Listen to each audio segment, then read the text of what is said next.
మన ప్రభు అయిన యేసుక్రీస్తు ప్రభు వారికి కృపయు సమాధానము కూడిచ్చిన మనందరం నిండుగా మెండుగా ప్రభు ప్రసాదించును గాక.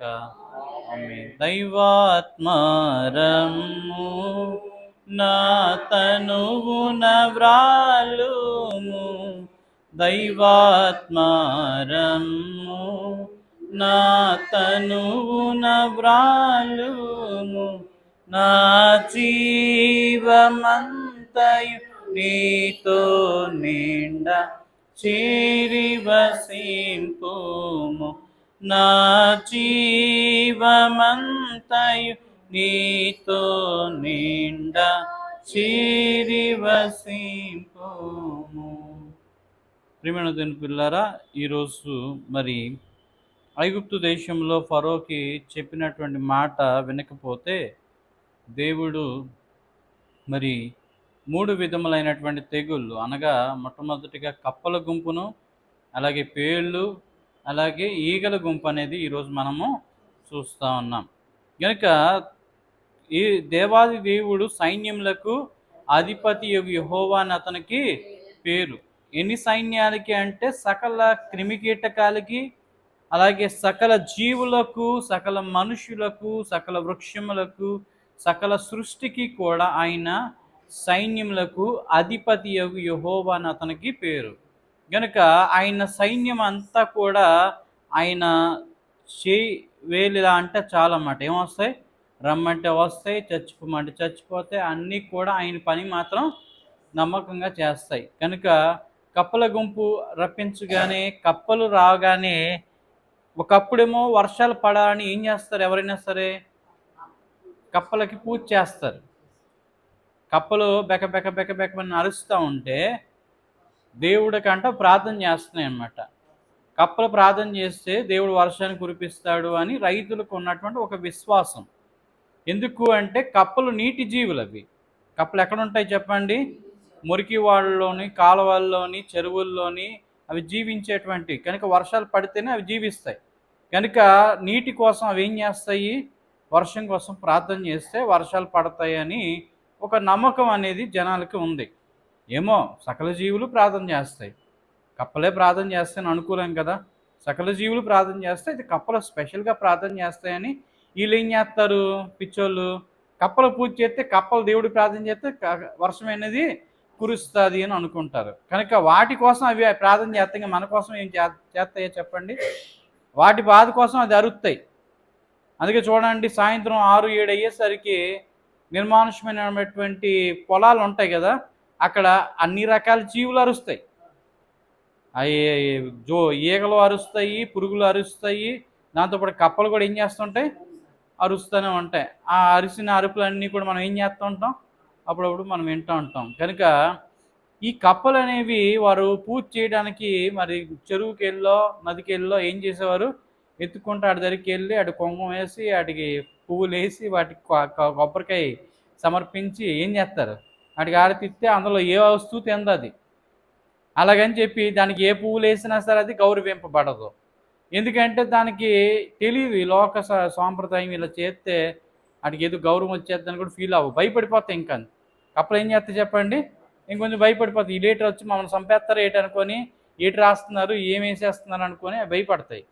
కనుక వీళ్ళేమో వాటికి ఏమో ఏం చేస్తారు? బొట్లు ఎట్టి పెట్టి అన్ని రకాల హారతలు ఇచ్చి వాటిని భయపెట్టి వీళ్ళు వస్తారు. దానివల్ల ఏమొస్తుంది? ఫలితము వర్షం అనేది కురుస్తుందేమో అనుకోని. కనుక అలాంటి కప్పలు అనమాట. ఇంటికి వస్తే ఫరో రాజు మంచం మీద కప్పలు, ఫరో రాజు నెత్తి మీద కప్ప, భుజం మీద కప్ప, చెయ్యి మీద కప్ప, కూర్చునే సీటు మీద కూడా కప్పలే, ఎక్కడ తిందామా అంటే తినే దగ్గర కూడా కప్పలే. కనుక ఒక కప్ప వస్తేనే మనం ఏం చేస్తాం? ఎగురుతాం. కనుక కప్పలతో కప్పేసి ఉందన్నమాట మొత్తం అంతా.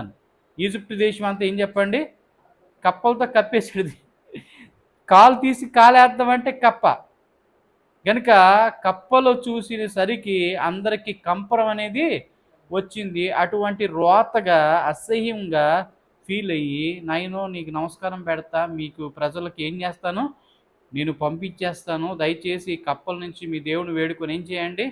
మాకు ఉపశమనం కలిగించండి మోషేని వేడుకోగానే, సరే దేవుడు మొత్తానికి మోషే గారు ప్రార్థన చేశారు. మరి కప్పలన్నీ కూడా మరి ఎక్కడికి వెళ్తాయి? వచ్చిన దారిని వెళ్ళిపోవడానికి లేదు. కప్పలు చచ్చిపోయి కొన్ని కొన్ని నీటిలోకి వెళ్ళిపోయాయి. కనుక చచ్చిపోయిన కప్పలన్నీ కూడా స్మెల్ బాగా వస్తుందండి. కప్ప చచ్చిందంటే దుర్గంధం. ఆ కంపు ఎవడు కూడా భరించలేరు. అంత కంపు ఈజిప్ట్ దేశం అంతా వాళ్ళు కడుక్కొని శుభ్రం చేసుకునేసరికి వాళ్ళకి ఎన్ని రోజులు పట్టేస్తుంది. అంటే అంత దరిద్రం అంతా కూడా ఎక్కడికి వచ్చింది, వాళ్ళ ఇంటికి వచ్చి దాపరించింది అన్న సంగతి వాళ్ళు తెలుసుకోలేకపోయారు. మళ్ళీ ఫరో హృదయం దేవుడు అన్నట్టుగా ఏం చేశాడు, కఠినమైపోయింది, నేను పోనేమని మళ్ళీ అన్నాడు. మళ్ళీ నేను పంపించాను అనేసరికి ఏమైంది, దేవుడు ఊరుకుంటాడా? ఏం లేదు, నువ్వు వెళ్ళి నీ పని నువ్వు చెయ్యి అని చెప్పగానే ఏం చేశారు, మళ్ళీ అతని పని ఆయన చేయగానే ఏమొచ్చింది, పేలు. పేలు అనేవి ఎక్కడ ఒంటి మీద ఉండవు కానీ నెత్తి మీద మాత్రం ఎక్కుతాయి అవి.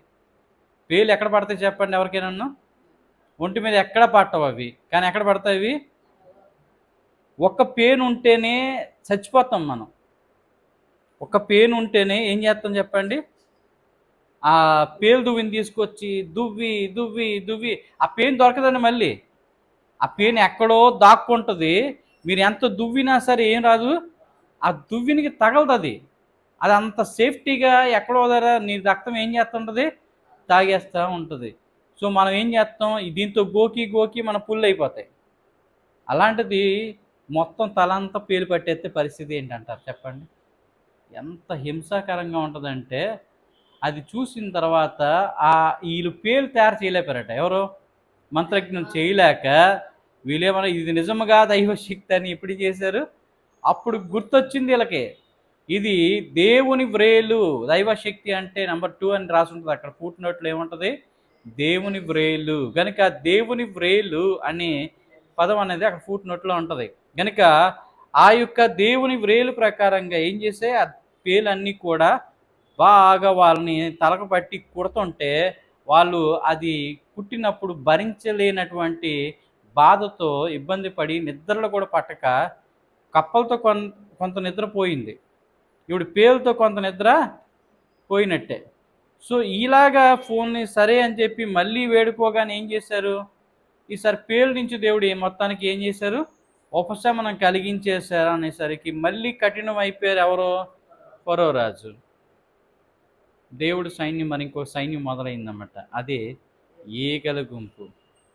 ప్రియమైన దేవుని పిల్లారా, ఒక్క ఈగ ఇంట్లో దూరిపోయిన తర్వాత అది చెవు దగ్గరికి వచ్చి కీ అని అన్నది అనుకోండి జోరీగా, ఎలా ఉంటుంది చెప్పండి? ఒక్క ఈగ చాలన్నమాట మనిషి జీవితాన్ని మొత్తం అతలాకుతలం చేయాలంటే. అలాంటిది ఈగల గుంపు వచ్చింది లోపలికి. ఇప్పుడు ఎలా ఉంటుంది? బోత వెనకడాడు మంచినీళ్ళు ఇలా తాగుదాం అంటే నోరు తెరిస్తే చాలా ఏమైపోయి ఈగలు లోపలికి వెళ్ళిపోతున్నాయి.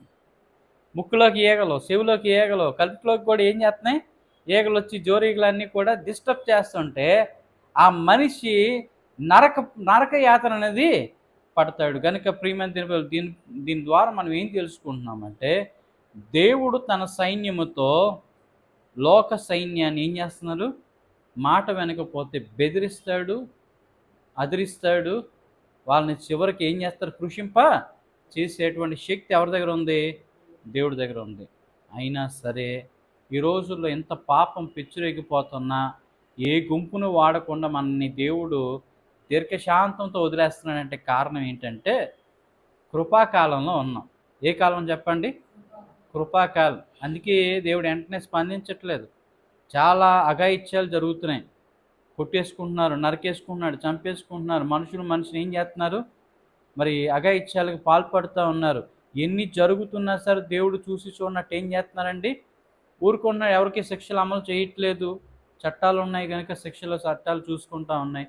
కానీ దేవుడు మాత్రం ఏం చేయట్లేదు, ప్రతిస్పందించడం అనేది జరగట్లా. కానీ అప్పుడప్పుడు అక్కడక్కడ భూకంపాలు, కరువులు, కాటకాలు, వరదలు, వర్షాలు, తుఫాన్లు అనేవి జరుగుతూ ఉన్నాయి. అయినప్పటికీ జనాలకు ఏం రావట్లేదు, భయం రావట్లా. ప్రకృతి వైపరీత్యాలు జరిగినా సరే మనుషులు భయం రావట్లా.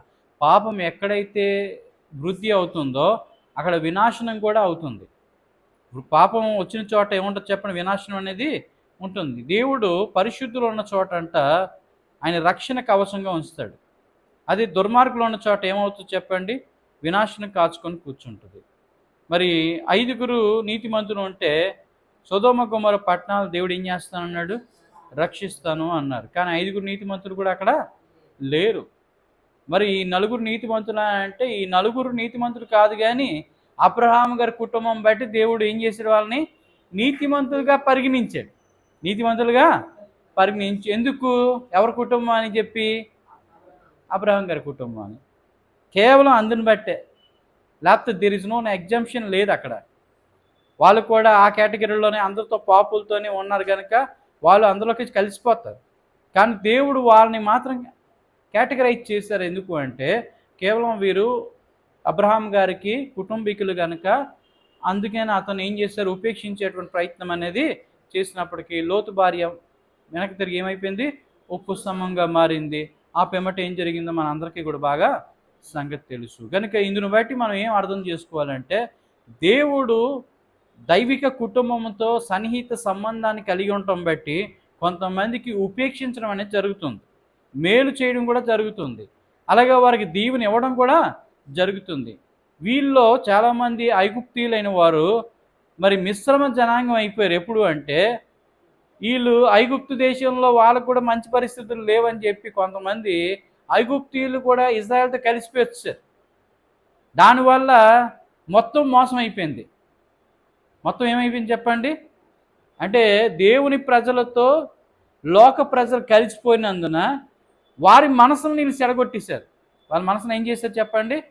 అందుకే విశ్వాసికి అవిశ్వాసితో పొత్తు అనేది ఉండకూడదు. విశ్వాసితోనే పొత్తు ఉండాలి, కానీ అవిశ్వాసితో ఏమి ఉండకూడదండి? పొత్తు పెట్టుకుంటే ఏమవుతుందంటే వీడు కూడా అవిశ్వాస అయిపోతారు, ఈ వ్యక్తి కూడా ఏమైపోతారు? అవిశ్వాసంలోనికి వెళ్ళిపోతారు. కనుక ప్రియమైన దేవుని పిల్లరా, దేవుని ప్రజలు దేవునితోనే ఉండాలి, దేవుని భక్తులతోనే సహవాసము చేయాలి. లోక తీరు కానీ లోక ప్రవర్తన కానీ లోక విధానంలో కానీ నడిస్తే చివరికి వెళ్ళే గతి ఏంటంటే నాశనమే గతి. కనుక దాన్ని ఎవరు కూడా ఏమి చేయలేరు, తప్పించే నాదుడు అనేవాడు లేడు. కనుక ప్రియమైన దేవుని పిల్లలు, అందును బట్టి మనం ఏం గ్రహించాలంటే దేవుని సహవాసము మనకు క్షేమదాయకము, లోకపు స్నేహము దేవునితో మనకి వైరాన్ని పుట్టిస్తుంది. కనుక దేవునితో ఈరోజు మనం స్నేహం చేస్తున్నాం. 40 దినాలు కూడా ఏం చేస్తున్నామండి? దేవుని సంధికి వస్తూ దేవుని వాక్యాలు చదువుకుంటూ క్రమాలు చేసుకుంటూ పాటలు పాడుకుంటూ చక్కగా దేవుని స్నేహంలో మనం నడుస్తున్నాం. కానీ మనం నడుస్తున్నప్పుడు మనకేం అర్థం అవ్వాలంటే నేను ఎంత దేవునిలో సంపూర్ణంగా వస్తున్నాను, ఎంత మారుతున్నాను, నాలో సహనం ఓర్పు ఎలా ఉంది, నాలో క్షమాగుణం ఎంత ఉంది, నాలో ప్రేమించే తత్వం ఎంత ఉంది, నాలో ఓర్చుకునే తత్వం ఎంత ఉంది, నాలో ప్రతి విషయాన్ని కూడా అవగాహన చేసుకునే తత్వం ఎంత ఉంది. ఇవన్నీ కూడా మనం ఏం చేయాలి? కూలంకషంగా మనము నిజమైనటువంటి పరిస్థితులు అంటే దేవుని సహన ఓర్పులోనికి మనం రావాలి. క్రీస్తు ప్రభువారు మరి అన్ని రకాలుగా ఆయన జీవితంలో తన్ను తాను ఏం చేశాడండి? అర్పించుకున్నాడు. కొట్టిన వారిని కొట్టనిచ్చారు, తిట్టిన వారిని తిట్టనిచ్చారు, హింసించిన వారిని హింసించనిచ్చారు, ఉమ్మి వేస్తే కూడా ఏం చేశారు? ఊరుకున్నాడు. అన్ని రకాలుగా ఆయన్ని తను తాను ఏం చేశారు? మన కోసం, మన పాపము నిమిత్తం దేవుడు అప్పగించుకొని మన కొరకు శిక్ష పొంది రక్షణకు మనందరినీ కూడా పాత్రులను చేసినటువంటి దేవాది దేవుడు యేసు ప్రభువారు. అందుకనే క్రీస్తు యేసునకు కలిగిన మనస్సు మీరును కలిగి ఉండుడి. కనుక అలాంటి మనస్తత్వాన్ని మనం ఎప్పుడైతే కలిగి ఉంటామో క్రీస్తు సమరూపంలోనికి మనం ఏమవుతామండి? అనుదినము కూడా రూపాంతరం చెందేటువంటి అవకాశం దేవుడు మనకి ఇస్తాడు. కనుక ప్రియమైన దేవుని పిల్లరా, కప్పల గుంపు బహువేదనకరంగా ఉంటే పేలు గుంపు మరింత వేదనకరమైతే ఈగలు మరింత వారికి నరకానికి గురి చేసేటువంటి పరిస్థితి అనేది వాళ్ళలో నెలకొంది. మళ్ళీ ఫరో అంటాడు, మేము పంపించేస్తాం, మీరు దయచేసి మీ దేవుడిని ఏం చేయండి? ఈగల గుంపు నుంచి మమ్మల్ని ఉపశమన కలుగులాను వేడుకోండి. వేడుకోండి అంటున్నాడు తప్ప ఏం చేయట్లేదు. వాళ్ళు మాత్రం మీ వెంట తీసుకుని పోండి మాత్రం అనట్లేదు. అంటున్నాడు, మళ్ళీ మారిపోతున్నాడు. అలాగే అనమాట ప్రతి మనుషుడు కూడా గమనించవలసిన విషయం ఏంటంటే మనిషి జీవితం కూడా అలాంటిదే. ఎలా అయితే ఫరో హృదయం కఠినం అవుతుందో మానవ మాత్రుడు కూడా ఇక అనుకుంటాడు, ఒక తాగుబోతాడు ఏమనుకుంటాడంటే ఇగో ఈరోజు నుంచి తాగుడు మానేస్తున్నాను, ఇంక నేను మంచిగా ఉంటాను, పరిశుద్ధంగా ఉంటాను, అనింద్యంగా ఉంటాను, నిర్దోషంగా ఉంటాను అనుకుంటాడు. మళ్ళీ మరుసటి రోజు అయ్యేసరికి ఏమవుతుంది? కుక్కతోక వంకర అన్నట్టు మళ్ళీ తాగుతాడు. అలాగే ప్రతి మనిషిలో కూడా ఏదో ఒక పాపము, ఏదో ఒక నిశ, ఏదో ఒక వ్యసనం అనేది ఏం చేస్తుంది? మనిషిని పట్టుకొని వెంటాడుతుంది. అది వదిలేస్తాను అనుకుంటాడు కానీ వదలలేడు. నేను వద్దు అనుకుంటాడు, మళ్ళీ ఏం చేస్తుంది? అలాగే ఉంటుంది. ఫరో హృదయం ఎలాగైతే కఠినమవుతుందో అలాగే మనుషులమైన మనం కూడా ఏం చేస్తూ ఉంటాం? కఠినమైపోతున్నాం. దేవునికి వ్యతిరేకంగానే ఉంటున్నాం. అందుకని ఆత్మ శరీరము ఆత్మకును ఏం చేస్తుంది? వ్యతిరేకంగానే అపేక్షిస్తూ ఉంది. మనం మంచిగా సన్మార్గంలో ఉందనుకుంటే ఆ టైంలో మనకు ఆటుపోట్లు అనేవి వస్తూ ఉంటాయి, కష్టాలు వస్తుంటాయి, శ్రమలు వస్తుంటాయి, బాధలు వస్తుంటాయి, అనుకున్నవన్నీ జరగవు. ఇక వేదనకి ఏమవుతుంటాం? గురవుతూ ఉంటాం. ఒక్కో సందర్భంలో దేవుడు మన ఎడల కృప చూపించట్లేదని అపార్థం కూడా చేసుకుంటాం లేదండి? చేసుకుంటూ ఉంటాం. ఇవన్నీ కూడా మనిషికి సహజంగా జరిగేటువంటి చర్యలు. అయితే దేవుడి ఉద్దేశం వేరేగా ఉంటుంది. మన పట్ల దేవుడి ఉద్దేశం ఏంటుంటుంది? వేరే ఉంటుంది. మంచి చేయాలని దేవుడు కూడా ఉంటుంది. అయితే మనం ఆయన చేసేటువంటి మంచి పనిని అంతవరకు ఓపిక కలిగి ఉండం. దేవుడు మనకు చేసేటువంటి మంచి అంతవరకు కూడా ఏం చేయమండి? ఓపిక లేక తొందరపడిపోతూ ఉంటాం. ఆ తొందరపాట్లు ఏమైపోద్ది? మిస్ అయిపోతాం. దేవుడు ఇచ్చేటువంటి గొప్ప దీవెన ఆశీర్వాదం ఏం చేస్తాం? మిస్ అవుతూ ఉంటాం. ఫర్ బెస్ట్ ఎగ్జాంపుల్ ఏంటంటే దేవదాసయ్య గారు రాసిన పాటలో చాలా మారులు తప్పిపోతిని మేలుగానక నాయనా, చాలా మారులు తప్పిపోతిని మేలుగానక నాయనా, తలమొరల నాలకించుము జాలిగలనా నాయనా, నన్ను దిద్దుము చిన్న ప్రాయము సన్నుతుండగు నాయనా. కనుక చాలాసార్లు మనము దేవుడిచ్చేటువంటి దీవెనలు, దేవుడిచ్చేటువంటి ఆశీర్వాదాలు మన అపనమ్మికను బట్టి, మన అవిశ్వాసాన్ని బట్టి, మనలో ఉన్నటువంటి అసహనాన్ని బట్టి, మనలో ఉన్న తొందరపాటుతనాన్ని బట్టి దేవుడిచ్చేటువంటి దీవెనలు ఏం చేస్తుంటాం? మిస్ అయిపోతూ ఉంటాం. అందుకే చాలా మారులు తప్పిపోతుంది మేలు గనక నాయన, నా చాలా మొరల నాలకించుము జాలిగలనా నాయన. కనుక దేవుడు మనకి మేలు చేద్దామని అనుకుంటాడు. కానీ మనం చిన్న కీడు వచ్చేసరికి, చిన్న కష్టం వచ్చేసరికి ఏం చేస్తాం? తొందరపాటు నిర్ణయాలు తీసుకొని, తొందరపాటు చర్యల్లో అనేకమైనటువంటి గొప్ప విషయాలన్నీ కూడా ఏం చేస్తుంటాం? మనం పోగొట్టుకుంటూ ఉంటాం. అప్పుడు అనుకుంటాం, అరే కొంచెం సమన్వయం పాటించుంటే, కొంచెం మంచిగా మనం సహనంగా ఓర్పుగా ఉండుంటే బాగుండేదేమో అని మనకి తర్వాత ఏమనిపిస్తుంది?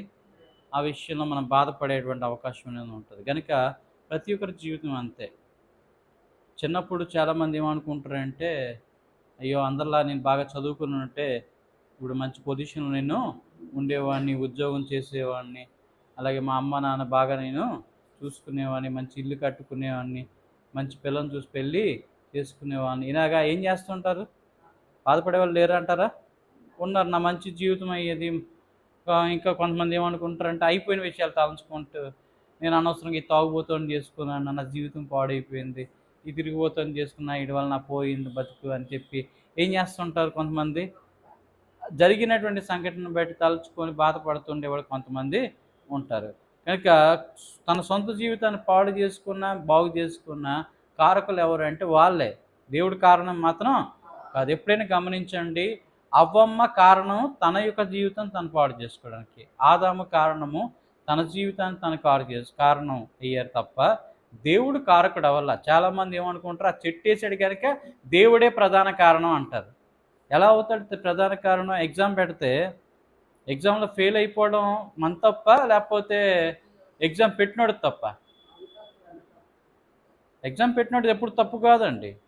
ఎగ్జామ్ ఎందుకు పెడతారు అంటే నువ్వు నెక్కడానికి పెడతారు, నువ్వు పాస్ అవ్వడానికి పెడతారు, నువ్వు ఇంకో క్లాస్కి వెళ్ళడానికి పెడతారు, నువ్వు ఫ్రూట్ఫుల్ అవ్వడానికి పెడతారే తప్ప నువ్వు ఎప్పుడు కూడా ఎందుకు పనికిరానోడు ఆగిపోవాలని ఎవరు కూడా ఎగ్జామ్లు పెట్టరు. కనుక ఒక ఎగ్జామ్ పిల్లలు పాస్ అవ్వాలి అంటే ప్రతి సంవత్సరం అంతా ట్రైనింగ్ ఇచ్చి ఏం చేస్తారు? యాన్యువల్ ఎగ్జామ్ పెట్టి వాళ్ళందరూ ఉత్తీర్ణత అయితే తీసుకెళ్ళి ఇంకో క్లాస్లో ఏం చేస్తారు? వేస్తూ ఉంటే ఒక్కొక్క క్లాస్ చదువుకుంటే ఏం చేస్తారు? ఉన్నత స్థాయికి వెళ్తాడు. అది ఎదగడానికే దేవుడు చేశాడు, కానీ మనిషి నాశనం అయిపోవడం మాత్రం దేవుడు ఎప్పుడు కూడా చేయడు. అలాగే ఒక చెట్టు వేసాడంటే ఆ చెట్టు యొక్క గొప్పతనం ఏంటంటే దానివల్ల నీకు ప్రయోజనం ఎంత ఉంది, నీకు అపాయం ఎంత ఉందో నువ్వు వివేచించి తెలుసుకొని దాని జోలికి వెళ్తే నీ పరిస్థితి ఇలా ఉంటుందిరా, వెళ్ళకపోతే ఇలా ఉంటుంది పరిస్థితి అని 2 రకాలైనటువంటి స్థితిగతుల గురించి దేవుడు మనిషికి నిర్ణయించి ఉంచాడనమాట. అయితే దేవుడు చెప్పినటువంటి మాటల్లో అర్థం ఏంటంటే మీరు ఆ పండు తినొద్దు, తింటే చచ్చిపోతారని చెప్పినప్పుడు అది చెడు అనే మాట అక్కడ అర్థం చేసుకోవాలి. అంటే అర్థం ఏంటి అంటే దాన్ని ముట్టుకోవద్దు, తినకూడదు అని అంటే మనిషికి ఏ జ్ఞానం రావాలి అక్కడ? దీంట్లో ఏదో మతలబు ఉంది, మనకెందుకు దాని జోలికి వెళ్ళొద్దు అని మర్చిపోవాలి. దాని గురించి ఏం చేయకూడదు, బుర్రలో పెట్టుకోకూడదు. కానీ మనిషి ఏం చేశాడు ఇప్పుడు? వద్దన్నదే కావాలనుకుని పరిస్థితి కోరుండి తెచ్చుకున్నాడు కనుక ఈరోజు మనిషి జీవితంలో మంచి చెడు అనేవి రెండు కూడా ఒక జతకట్టబడి ఉండిపోయాయి అన్నమాట. ఏమంటే ఈ లోకంలో మనుషులందరూ భక్తులందరూ మంచులు అంటారా? బైబిల్లో 40 మంది ప్రవక్తలు ఉన్నారు. ఇందులో పర్ఫెక్ట్ ప్రవక్త ఒకడు ఉన్నాడంటే చివరి దశలోనైనా పాడైపోయిన ప్రవక్తలు ఉన్నారే తప్పంచి ఇందులో మంచివాడు సత్ప్రవర్తన కలిగిన వాడు ఎవరన్నా అంటే యేసుక్రీస్తు తప్ప ఎవరు లేరండి. పౌలు గారు కూడా అంటాడు, పాపులందరిలో ప్రధాన పాపిని ఎవరంటే నేనే పెద్ద పాపిని. ఏమంటాడంటే పెద్ద పాప ఏంటండి ఆయన. ఎందుకు? ఆయన మనస్సాక్షికి ఆయన తెలుసు, అది ఆయన తప్పిదాలు ఏంటో ఆయనకి తెలుసు కనుక ఆయన 10 మంది పాపాలు నాకు అనవసరం. కానీ ప్రధాన పాపి ఎవడైనా ఉన్నాడంటే నేనే ప్రధాన పాపిని అని తనకి చెప్తున్నాను. అలాగే భక్తుడు అనేవాడు ఒక్కడు కూడా ఈ లోకంలో లేడు. అందరూ పాపము చేసి దేవుడు అనుగ్రహించి మహిమను ఏం చేస్తున్నారు? పొందలేకపోతున్నారు. చాలామంది ఏమనుకుంటారు, పెద్ద పెద్ద పాపాలు చేస్తేనే పాపాలు, చిన్న పాపాలు కాదు అనుకుంటారు. వాస్తవం చెప్పాలంటే చిన్నదైన పాపమే. నువ్వు మనసులో ఒకరిని తిట్టుకున్నా పాపమే, మనసులో ఒకరిని కసురుకున్నా పాపమే, ఒకరిని అనుమానించినా పాపమే, ఒకరిని ఇబ్బంది పెట్టినా పాపమే, ఒకరిని హింసించినా పాపమే, ఒకరి ఎడల మనం నిర్దయగా ప్రవర్తించడం కూడా పాపమే, ఒకరిని క్షమించకపోవటం కూడా పాపమే. ఏమంటే ఇవి పాపాలు కాదు, ఇవి పుణ్యం కార్యాలు. ఇవన్నీ పాపాలే. ఏదో పెద్ద పాపం చేస్తేనే పాపము దాన్ని పరిగణలో తీసుకుంటాడు దేవుడు అని అనుకోకండి. కనుక చిన్నవి కూడా దేవుడు పరిగణలోనికి తీసుకుంటాడు. అందుకనే ఒక పెద్ద కొండకి చిన్న చిల్లు పడినా సరే నీళ్లు పోతాయి, లేట్ అవుతుంది. కాస్త పోవడానికి అయితే ఏమవుతుంది చెప్పండి? నీళ్ళు ఖాళీ అవ్వడానికి లేట్ అవుతుందేమో తప్ప కొండ దెబ్బలు మనం పగలు కొడితే ఒకటే దెబ్బ నీళ్ళన్నీ వెళ్ళిపోతాయి. అదే చిన్న చిల్లు పడి అది దానికి మనం జాగ్రత్త చేసుకోకపోతే ఆ సిల్లులోంచి ఏమైపోతుంటుంది? నీరన్నీ కూడా బయటికి వెళ్ళిపోతాయి. పాపం కూడా అంతే. చిన్నదైనా పెద్దదైనా సరే మనిషి జీవితాన్ని నీరుగార్చడానికి, దేవుని దృష్టి నుంచి ఎడబాపు చేయడానికి చాలా గట్టిగా అవి పనిచేస్తాయన్న సంగతి మనం గమనించాలి. కనుక ప్రతి విషయంలో కూడా చాలా సూక్ష్మంగా మనం జీవితంలో మనం ఏం చేయాలి? ఆలోచించినప్పుడే దేవుడు మనకి మెరుగైనటువంటి స్థితి మనకి ఇస్తాడు. క్రీస్తు యేసునకు కలిగిన మనసును మీరును కలిగి ఉండండి అన్నారు. క్రీస్తు యేసునకు ఏ మనసు ఉంది? సహనం ఉంది, ఓర్పు ఉంది, క్షమించే గుణం ఉంది, ప్రేమించే గుణం ఉంది, శత్రువును సైతం ప్రేమించడం. ఉదయం ఒక అతను, ఒక అన్యుడు అనమాట, అన్యుడు చెప్తున్నాడు ఏమని అంటే, నిన్ను వల్ల నీ పొరుగు అని ప్రేమించుము అని అతను చెప్తున్నాడు. బైబిల్లో రాసి ఉంది, నిన్ను వల్ల నీ పొరుగు అని ప్రేమించుము, నీ శత్రువుని ప్రేమించుము, నీ సహోదరుని కూడా ఏం చేయాలి? నువ్వు ప్రేమించని బైబిల్లో రాసి ఉంది.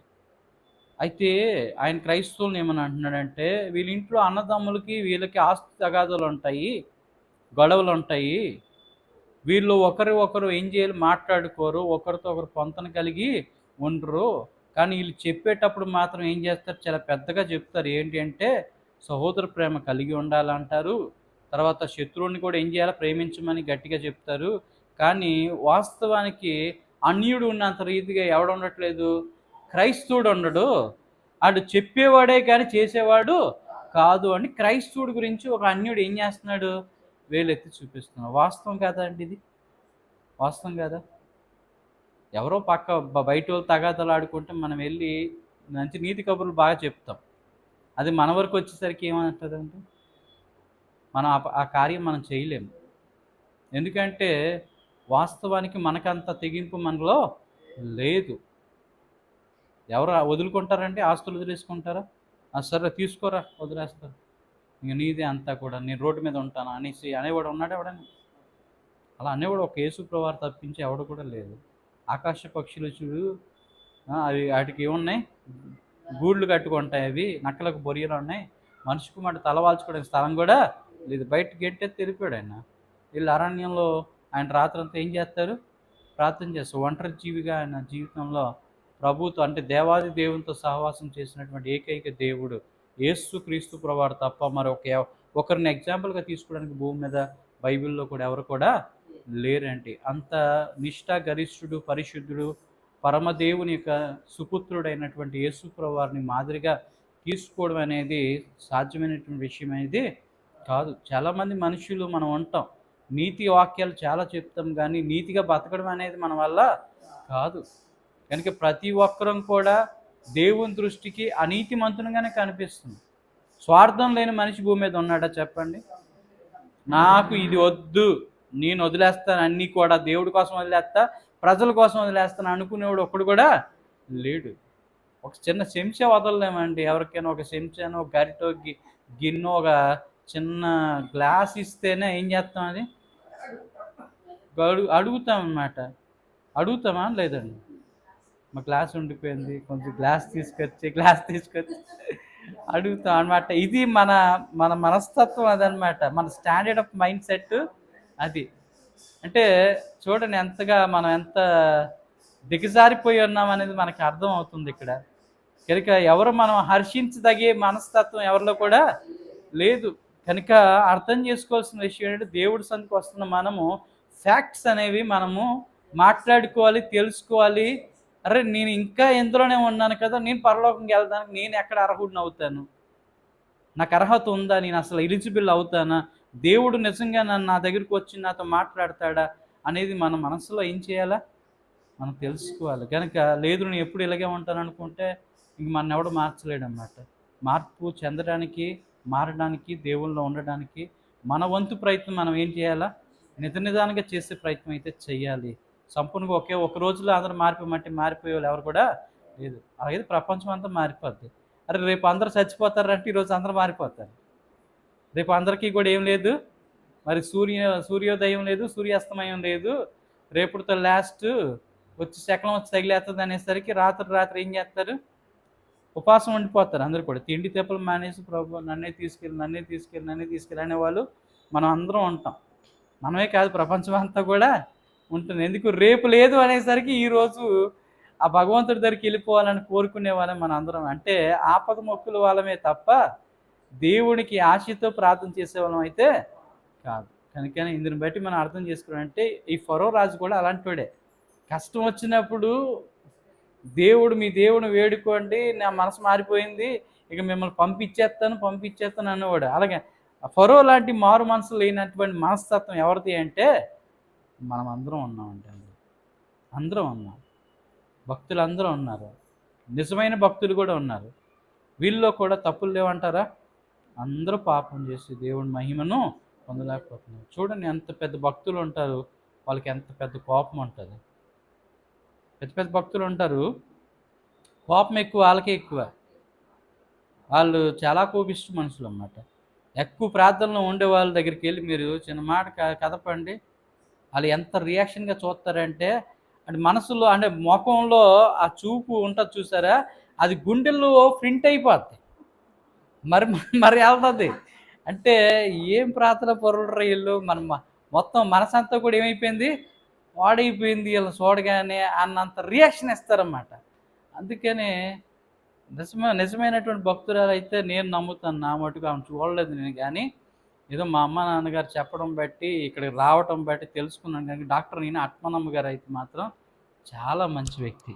ఎందుకంటే ఆవిడ చరిత్ర నేను కొంచెం చదివాను కనుక నాకు తెలుసు. ఒక ఊరు వెళ్తే ఆవిడ్ని ఒక రోగికి ప్రార్థన చేయడానికి వస్తానంటే ఆవిడ్ని పంపేస్తారు, అసహించుకుంటారు. ఆవిడ క్రిస్టియన్ అని చెప్పి వాళ్ళందరూ కూడా, వాస్తవం చెప్పాలంటే వాళ్ళేమి పెద్ద బ్రాహ్మిన్స్ ఏం కాదు, వాళ్ళే అంటరాని వాళ్ళు చెప్పాలంటే.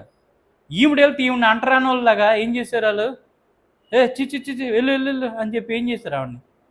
ఆవిడ కించపరిచి పంపించేస్తే ఆవిడ వచ్చి ఆవిడ రూమ్‌లో ప్రార్థన చేసింది. చావు బతుకులో వ్యక్తి ఉన్న ట్రీట్మెంట్ చేయడానికి అవకాశం అనేది లేదు. అప్పుడు ఆవిడ ఎంతో ఏడ్చి ప్రార్థన చేస్తే దేవుడు ఈమెను ఆత్మరూపిగా పంపించి ఆ వ్యక్తికి ప్రార్థన చేసేటువంటి అవకాశం ఇచ్చాడు దేవుడు. ఆవిడ ప్రార్థన చేస్తే తెల్లవారికల్లా ఆవిడ బాగుపడింది. ఆవిడ చెప్తుంది, "నేను కల్లోని డాక్టర్ అమ్మ వచ్చి నా ప్రార్థన చేయడం చూశాను నేను. నాకు బాగయింది. డాక్టర్ అమ్మే బాగు చేసింది" అని ఆ పిల్ల లేసి చెప్పింది. అప్పటి వరకు ఆ జనాలు ఎవరికీ కూడా ఆవిడ గొప్పతనం ఏంటో అర్థం కాలేదు. అంటే అంత వ్యయ ప్రయాసలో బాధపడి, ఏడ్చి కూడా ఆవిడ ఇతరుల చేత కించపరచబడి కూడా మంచి చేసింది. ఇది నిజమైన భక్తులకు ఉండాల్సినటువంటి, మనం కీడు అనుభవించి మేలు చేయాలి. ఇదే క్రైస్తవుల యొక్క ఉన్నటువంటి మూల లక్షణం. మనం కీడు చేసి మనం మేలు పొందుతాం అనుకోవడం చెప్పండి అది? అది సాతానుకు ఉన్నటువంటి లక్షణమే తప్ప దేవునికి దైవిక లక్షణం అనేది కాదు. అందుకని అందరూ మేలు కోరుకునేవాడు క్రైస్తవుడు. అందరూ కీడును తొలగించేవాడు క్రైస్తవుడు. అందరి కీడును మోస్తాను అనుకోని ఆళ్ళ కీడు మోసి మేలు చేసేవాడు కూడా క్రైస్తవుడే. గనక క్రీస్తుకున్నటువంటి సమరూపంలో అటువంటి దివ్య భాగ్యాన్ని దేవుడు మనందరికీ అనుగ్రహించి దైవ రాజ్యానికి మనందరం సంసిద్ధము చేయునుగాక. ఆమేన్. మరి ఈరోజు నుంచి